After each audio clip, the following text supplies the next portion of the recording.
আগামী 5 দিন পশ্চিমবঙ্গে দার্জিলিং জেলা ছাড়া সব জায়গাতেই আবহাওয়া প্রধানত শুষ্ক অর্থাৎ ড্রাই, বৃষ্টির সম্ভাবনা নেই।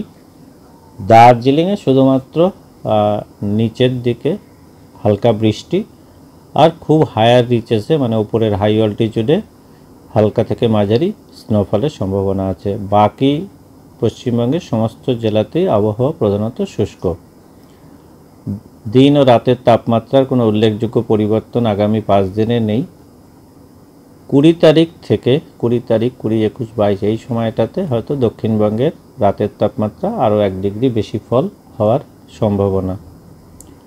ভোরের দিকে উত্তরবঙ্গে এবং দক্ষিণবঙ্গের 2 জায়গাতেই খুব হালকা থেকে মাঝারি কুয়াশা, যেটা খুব অল্প সময়ের জন্য স্থায়িত্ব থাকবে। এছাড়া কোথাও কোনো ওয়ার্নিং এই মুহূর্তে নেই। আবারও বলছি, দার্জিলিং ছাড়া সমস্ত জায়গা ড্রাই।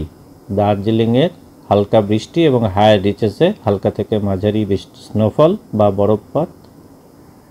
সকালের দিকে হালকা থেকে মাঝারি কুয়াশা। 20 তারিখ নাগাদ 20 থেকে 21, 22 এই সময়টাতে রাতের তাপমাত্রা আরেকটু নামার সম্ভাবনা দক্ষিণবঙ্গে, ইনক্লুডিং কলকাতা। প্রথম 5 দিনে তাপমাত্রা কোনো সিগনিফিক্যান্ট চেঞ্জ নেই।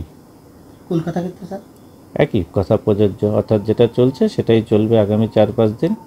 20 তারিখ থেকে আরেকটু তাপমাত্রা নামার সম্ভাবনা রাতের। মানে কলকাতার ক্ষেত্রে যে শীতের আমেজটা এটা বজায় থাকবে আগামী 4-5 দিন অন্তত, এবং তারপরে শীত আরেকটু 20 তারিখ থেকে আরেকটু কমবে।